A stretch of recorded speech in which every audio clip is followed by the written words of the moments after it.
Hello and welcome back to the 80s Toy Museum, although today we're not going to be taking a look at any of the 80s toys in the 80s Toy Museum. Got some Visionaries down there, some Cops, Hasbro WWF. We're going to take a look over on the comic book and vintage book rack, because when I was leafing through the Art of G.I. Joe Omnibus by 3D Joe's, found some Earl Norem art in there, and Earl Norem is one of my favorite toy artists, right up there with Hector Garrido. And I'm going to be flipping through one of these classic Marvel, these are actually put out by Marvel, Big Looker Storybooks. And there's 4 of them that I got right now. I had 3 of these 4. I just picked them up recently. And the ones I had when I was young didn't come with cassettes, but I've come to learn that they actually did come with cassettes. So instead of listening to me droning on and on, flipping through these, reading them for you, I'm actually going to play that old cassette that mine never came with, take care of some unfinished business today, and let you listen along while I flip through and give you some closer looks at some of the art. And we'll see how this one goes. But I'm going to start off with the first one I had, which is the Battle for Cybertron. And I want to thank the website camportree.net for providing the audio file for this one. It's got the audio files for all of the other storybooks on there as well, if you want to take a listen to the other ones. And he in turn thanked Andy Turnbull for providing him the audio. Hi everybody, this is your Transformers read-along book. Every time you hear this sound, it means it's time to turn the page in your storybook. Now, if you're ready, we'll begin the battle for Cybertron. Don't forget to turn the page every time you hear the sound. A terrible war between good and evil raged on the planet Cybertron. But this was no ordinary war, and the fighters were not ordinary men. In fact, they were robots. The peaceful Autobots were nearly destroyed by the evil and powerful Decepticons.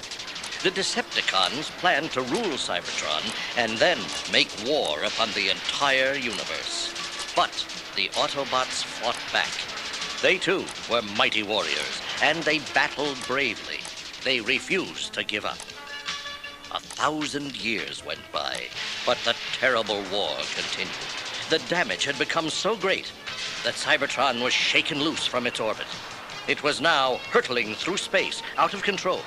Soon, it would be smashed to pieces. Optimus Prime, the largest, strongest, and wisest of all the Autobots, wanted to save their world. Who will go with me out into space? He asked the Autobots. I'll go! The smallest of the Autobots cried out. For a little one, Bumblebee. You show great courage. Laughed their leader. Then he turned to the others and challenged. Who else among you is as brave as Bumblebee and will join me? Take me, yelled Jazz. I'll go, called out Prowl. And then all the others shouted that they wanted to go too. When all was ready, the Autobot spaceship soared away from Cybertron to clear a path for their planet through the asteroid belt. But they were not alone. A Decepticon warship was lurking in ambush and attacked. The Decepticons chased them across 1,000,000 miles of space until they were close enough to beam a landing party aboard the Autobot ship. The Autobots were in trouble. Optimus Prime quickly set the controls of the ship so that their vessel would crash at full speed into the sun's 3rd planet, Earth. The ear-shattering sound of the Autobot ship smashing into the Earth sent the mighty dinosaurs running in terror. Then, all was quiet for the next 4 million years. The eruption of a volcano finally awakened the Ark, the Autobot ship's computer. The Ark studied the surface of the Earth. When it picked up the familiar whir of machinery, its lights glowed bright with joy. No, I'll go right to work, repairing the crew. It decided. But the Ark was too damaged to realize the difference between the Autobots and Decepticons inside the ship, and it began changing the shape of every robot on board. It rebuilt them to look like the machinery it detected on Earth. As part of the repair work, the Ark gave the robots the ability to transform themselves back into their original robot shapes. The first to be assembled by the Ark were the Decepticons. And even after 4 million years, they still remembered their main goal: destroy the Autobots. Sparkplug and his son Spike were looking at the damage done by the volcano when they suddenly stopped dead in their tracks. Dad, look at that! Spike cried, pointing down into a deep crater. What they saw were jet planes flying out of a strange, battered spaceship. The jets landed on the far side of the crater and transformed themselves into huge, frightening robots. Hide behind that boulder. Sparkplug said, pushing his son towards safety. It doesn't take a genius to know that something weird is going on here. While Sparkplug and Spike watched, the Decepticons gathered in battle formation and aimed their combined firepower at the ship with the Autobots still inside. But as they were about to fire, the Ark sensed the danger. Better put up the defense shield. It said to itself. When the blast was deflected, the Ark blinked its lights and sighed. That was just in time. The Decepticon leader, Megatron, angrily turned to the others and scowled. Our power levels are too low. We must search out new sources of fuel on this planet. Then we'll come back and crush the Autobots! Hey, whoever they are, they're leaving. Sparkplug said. That'll give us a chance to take a look at that big blinking contraption they tried to blow up. Come on. You think that's a good idea, Dad? Spike said hesitantly. You ever see a machine I didn't understand? Sparkplug demanded. I didn't get the name Sparkplug for nothing, boy. Come on, it's time you had a little adventure. A little adventure? Spike cried. With what we just saw? Are you kidding? As they came up to the Autobot ship, a little yellow Volkswagen rolled down to meet them. Look out! Yelled Sparkplug as he grabbed his son and pulled him out of the way. There's nobody driving that thing. The little VW stopped immediately. What are you? It asked in a thin, squeaky voice. Sparkplug looked around for the voice. It's the car, Dad. Spike said. It's talking to us. Realizing Spike was right, Sparkplug explained. We're humans. What are you? I'm an Autobot. My code name is Bumblebee. Will you help us? Bumblebee explained about the Autobots and the Decepticons. We saw those Decepticons, said Spike. They turned from jets into robots, and then they tried to zap your ship. They didn't look too friendly. You're right, said Bumblebee. And their attack damaged the Ark, our ship's brain. We're in desperate need of help. You're talking to the right man, said Sparkplug. Let's get at it.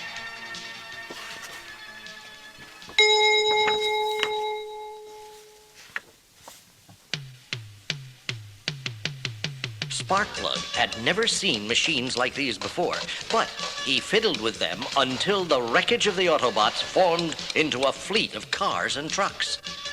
Optimus Prime gave the signal, and suddenly Sparkplug and Spike were surrounded by gigantic robots. One Jeep, though, didn't take part in the transformation. Optimus Prime said, That's Hound. We need him to ride out over this rough ground. We have to find a source of power or we'll never survive on your world. Hey, if you're looking for power, suggested Sparkplug, you won't have to go far. We're sitting right next to a volcano. You can tap into that underground power. We better get home, Dad, Spike said. You are our friends, said Optimus Prime simply. Hound, take them home. On the way home, just outside their city of Kimball, they spotted the Decepticons swooping down into a nuclear power plant. A second later, the lights in Kimball went out. The Decepticons had drained all the power. Hound knew he should get back to warn the other Autobots. Spike sensed Hound's problem. I think I need just a little more adventure today, he said. Hear that, Hound? Said Sparkplug. That means you better turn around and race back to base. And hurry. Hound zoomed like a race car over miles of bumpy hills. There wasn't much time. The Decepticons would soon be finished with the nuclear power plant, and then they'd head straight for the Autobots. But they made it. Hound gave his warning to the others, and then Optimus Prime announced their strategy. We must use the element of surprise. He said. The Decepticons don't know what form we've taken.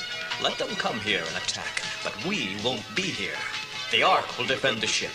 We'll draw them into a trap where they least expect us. He turned to Bumblebee and ordered, You take Sparkplug and Spike and keep them out of danger. If any of the Decepticons try to outmaneuver us, warn us by flashing your headlights 3 times. Yes, sir! Now, said Optimus. let's go. The Autobots formed a long convoy and rolled out of the mountains and down into the desert darkness. Later that night, the Decepticons attacked the empty Autobot ship. The Ark's shields were up and at full strength. The force of the Decepticon blasts bounced off and did no damage. Megatron just had to know if he'd been fooled into attacking an empty position. He turned and called out, Soundwave, come here. Tune in the inside of the ship. Tell me if the Autobots are hiding inside. Soundwave quickly turned into his earthly form and probed the Autobot vessel. Only the ship's brain is there, He reported as the lights twinkled on board. and it's laughing at us. We'll see who laughs last. Megatron growled. They're trying to outsmart us, but they won't. We'll split up. Half will circle north to south, the other half south to north. And then, when we find them, we'll have them trapped between us. As the sun rose over the desert, the Autobot convoy spotted the Decepticons. But the jets screaming toward them from the south only saw a long line of cars down below. Let me at him. The red Porsche codenamed Cliffjumper shouted. Wait for my signal. Ordered Optimus Prime. Soon, the jets would be right on top of them. Hold on. Now!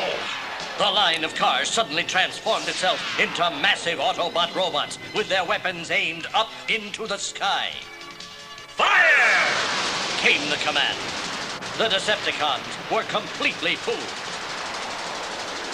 We've got them this time! Shouted the Autobots. But Optimus Prime wasn't so sure. This seemed too easy, and it worried him. From half a mile away, Bumblebee, Sparkplug, and Spike watched the battle. Oh, no! Cried Bumblebee. They're coming from the other direction, too! Give the signal. Said Sparkplug.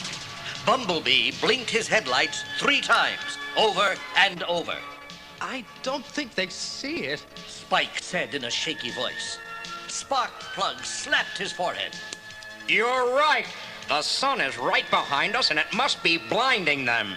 Spike looked up at his father and said, I'm about to have more adventure, right?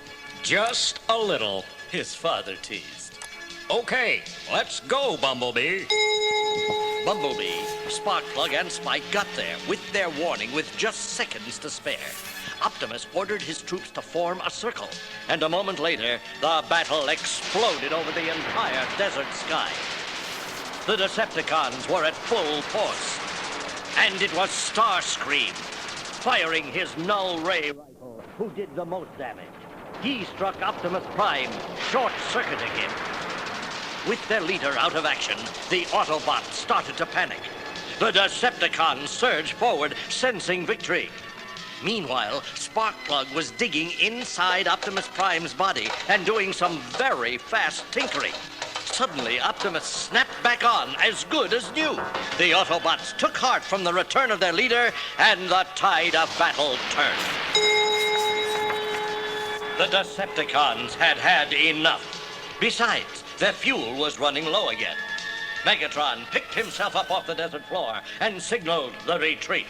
We'll meet again, Autobots! He bellowed. And the next time we'll blast you into junk!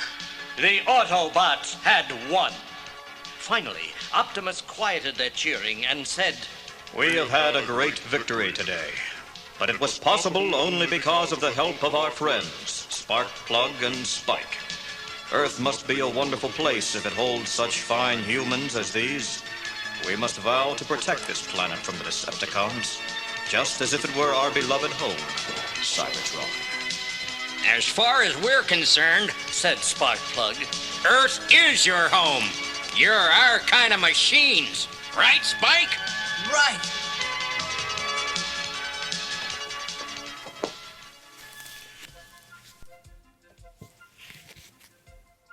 Hey, that wasn't too bad. I sampled a clip from one of the 88 books in the History of Transformers 88 video. And that one was a little rough, but in 1984, before YouTube, before even you could have a Transformers episode on VHS tape at home, or record it on your VCR and watch it over and over again, this was probably pretty cool to be able to pop in and listen to anytime you wanted. Battle for Cybertron by Scott Siegel, art by Earl Norem. To me, every single page here is like a print. It's kind of funny. I remember leafing through this book countless times when I was a kid. And I know the art on each page so well because back then there just wasn't a lot of Transformers. There weren't a lot of comics. There was just the one cartoon. There weren't too many episodes by that point. So we just had this to look at and appreciate over and over again.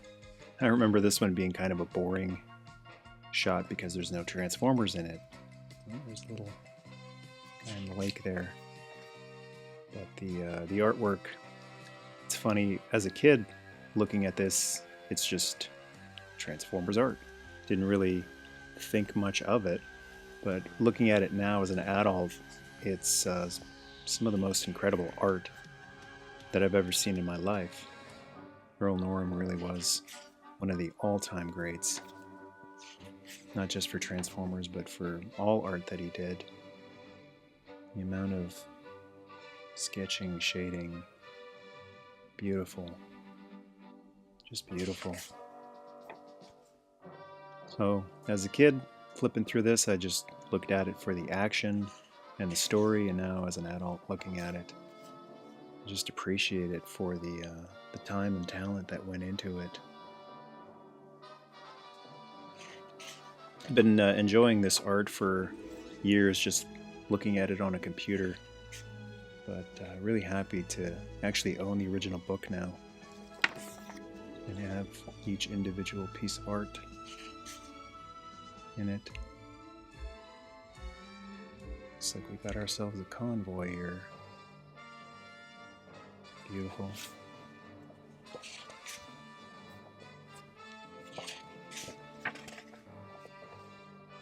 That was an especially exciting part. Can't see the blinking. We're lost in the sun.